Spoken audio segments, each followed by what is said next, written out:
Pemirsa, bulan November Indonesia akan memasuki bulan musim penghujan menurut Badan Meteorologi, Klimatologi, dan Geofisika atau BMKG.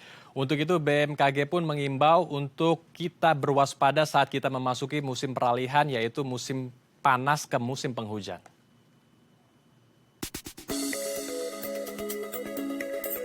Memasuki awal bulan November, Badan Meteorologi, Klimatologi, dan Geofisika atau BMKG menyatakan saat ini Indonesia telah memasuki fase peralihan dari musim kemarau ke musim penghujan. Menurut Prakirawan Cuaca BMKG Anistia Malinda Hidayat, masa peralihan atau pancaroba telah terjadi terutama di Jabodetabek dan hampir sebagian besar Pulau Jawa. Hal ini ditandai dengan adanya hujan lebat disertai angin kencang yang bersifat lokal. Sementara itu untuk temperatur suhu udara dari hasil kajian BMKG akan berlangsung normal. Tidak seperti pada musim kemarau di mana suhu udara sempat beberapa kali di atas angka normal, namun fenomena El Nino masih akan berlangsung dan diperkirakan baru akan berakhir antara penghujung Desember 2023 atau awal tahun 2024. BMKG mengimbau masyarakat untuk mewaspadai potensi cuaca ekstrim di masa peralihan. Di fase ini arah angin bertiup sangat bervariasi, sehingga mengakibatkan kondisi cuaca bisa dengan tiba-tiba berubah dari panas ke hujan atau sebaliknya. Namun secara umum biasanya cuaca di pagi hari cerah, kemudian siang hari mulai tumbuh awan dan hujan menjelang sore hari atau malam. Ya, untuk membahasnya lebih lanjut, kita telah terhubung langsung dengan Bapak Ardasena selaku PLT Deputi Bidang Klimatologi dari BMKG. Kita langsung sapa narasumber kita. Selamat siang Pak Ardasena, Assalamualaikum. Apa kabar Pak? Waalaikumsalam, kabar baik. Baik Pak Ardasena, cuaca di daerah Jabodetabek saat ini masih panas ya, bahkan panasnya luar biasa sekali kalau kita beraktivitas di luar ruangan. Namun beberapa kali ini ada hujan Pak, hujan dengan intensitas yang cukup lebat dan juga cukup lama ya durasinya. Ini apakah pertanda kita sudah memasuki peralihan musim atau pancaroba Pak Ardasena? Ya betul sekali, jadi memang secara gradual kita akan beralih memasuki musim kemarau sesuai prediksi yang disampaikan oleh BMKG mulai dari minggu pertama dan minggu kedua itu mulai masuk ke periode peralihan atau kita juga sering menyebutnya dengan pancaroba menuju musim hujan ya.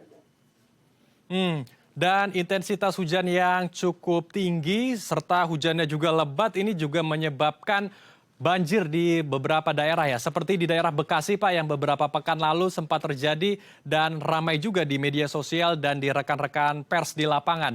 Ini apakah karena intensitasnya yang sangat tinggi dan curah hujannya juga tinggi sehingga daerah di Bekasi mengalami banjir atau sebetulnya ini belum merata saja curah hujannya Pak? Memang sekarang hujannya belum sebanyak pada saat nanti puncak musim hujan. Beberapa kejadian banjir yang mungkin terjadi mungkin karena memang di lokasi tersebut juga pada saat itu intensitas lokalnya cukup tinggi, tetapi kita sebenarnya belum menghadapi puncak dari musim hujan yang diprediksi itu nanti bulan Januari dan Februari. Baik, jadi puncaknya itu akan terjadi di awal tahun 2024 ya, di Januari dan Februari. Untuk daerah-daerah yang kira-kira intensitasnya sangat tinggi sekali, curah hujannya, itu kira-kira di daerah mana saja Pak, agar pemirsa di rumah juga lebih bisa waspada dengan musim hujan yang akan kita hadapi? Ya, jadi kalau musim hujan itu kan secara gradual itu akan masuk khususnya di wilayah Indonesia Selatan Khatulistiwa, yaitu masuk dari wilayah barat, mulai dari Sumatera Selatan, Lampung, lalu Banten, DKI, Jawa Barat, Jawa Tengah, Jawa Timur, dan selanjutnya merambah terus ke timur, ke arah Bali, Nusa Tenggara Barat, dan Nusa Tenggara Timur. Nah, sesuai dengan fase masuknya yang secara bertahap, setiap daerah yang saya sebutkan tadi tersebut juga akan mengalami kejadian hujan-hujan yang cukup tinggi. Jadi tidak hanya daerah tertentu saja yang mendapatkan curah hujan cukup tinggi, tetapi daerah-daerah tersebut diprediksikan akan mengalami juga curah hujan yang cukup tinggi, hanya memang waktunya tidak bersamaan. Baik. Jadi itu dia kawasan-kawasan atau daerah yang akan harus diwaspadai oleh pemirsa di rumah ya. Nah, kalau untuk curah hujan tinggi seperti puncaknya ya yang Pak Ardasena sebutkan juga tadi di Januari dan Februari 2024, apakah juga akan mengindikasikan atau memberikan dampak kepada bencana hidrometeorologi, Pak? Karena biasanya cuaca ekstrim yang terjadi saat musim hujan itu bencana hidrometeorologi dan menyebabkan beberapa daerah tidak hanya di Jabodetabek saja, namun daerah-daerah lain itu menyebabkan banjir yang cukup lama, Pak, untuk bisa diurai atau disurutkan. Ya memang khususnya pada daerah-daerah yang dataran rendah, low-lying area. Selain itu juga daerah-daerah dengan kecuraman yang tinggi seperti di lereng-lereng bukit atau lereng-lereng pegunungan yang rentan dengan longsor, itu pada saat periode puncak musim hujan nanti perlu diwaspadai potensi adanya bencana yang disebabkan dipicu oleh kejadian atau event hidrometeorologi ya, gitu. Oleh karena itu kita perlu siap mengantisipasi hal tersebut, walaupun sekarang kita masih beralih dari periode kekeringan yang cukup panjang ke periode musim hujan. Baik. Nah, kalau untuk para petani kita, ini juga banyak yang menjadi korban karena cuaca ekstrim yang panas ya. Kemudian saat ini mau memasuki musim penghujan. Kira-kira apa, Pak, mitigasi untuk para petani kita agar bisa lebih melek lagi dengan suasana atau kondisi cuaca kita saat ini? Apakah mereka perlu sadar dengan menanam menggunakan metode kalender tanam, Pak? Ya, jadi informasi mengenai mundurnya musim hujan seperti yang sekarang kita alami itu sudah kami informasikan jauh-jauh hari ke berbagai macam stakeholder.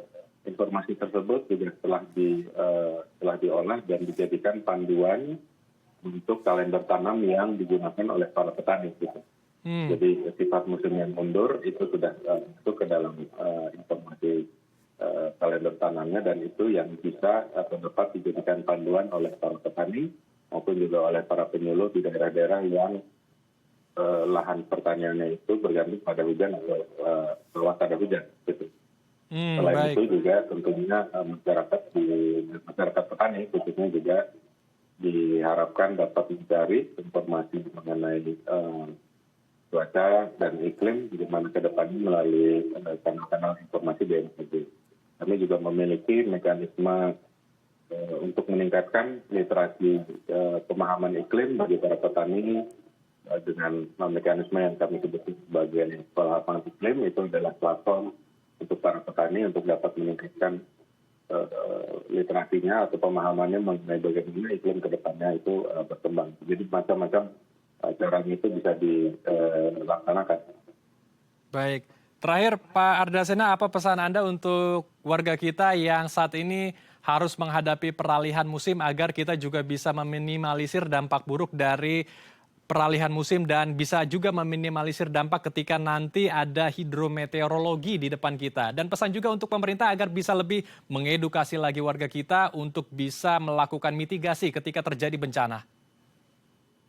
Ya, jadi buat masyarakat umum, buat para pemirsa, sekarang kita sedang dalam periode peralihan dari musim kemarau ke musim hujan dengan intensitas matahari juga masih cukup tinggi. Jadi para warga, para pemirsa dapat mencari informasi resmi dari BMKG, apakah itu terkait dengan temperatur, terkait juga dengan perakiraan curah hujan, maupun juga informasi yang terkait misalkan dengan informasi indeks ultraviolet, di mana di situ ada saran-saran bagaimana masyarakat dapat melakukan penyesuaian apabila beraktivitas dalam waktu lama di luar ruangan. Selanjutnya dalam kita menghadapi musim hujan yang segera akan datang, masyarakat juga disarankan untuk dapat mencari informasi mengenai perakiraan cuaca maupun prediksi iklim melalui kanal-kanal resmi dari BMKG yang ada di banyak media maupun juga banyak kantor-kantor BMKG di daerah. Baik, kita harapkan diskusi kita hari ini bisa memberikan input kepada pemirsa di rumah agar bisa lebih mewaspadai lagi peralihan cuaca yang harus kita hadapi dalam waktu dekat ini. Terima kasih Pak Ardasena telah berbagi bersama kami di Halo Indonesia. Salam sehat, Assalamualaikum Pak. Sampai jumpa. Pemirsa, warga di Kemayoran, Jakarta Pusat mengubah lahan tidur menjadi kebun sayur. Seperti apa kebunnya? Informasinya usai jeda, tetap di Halo Indonesia.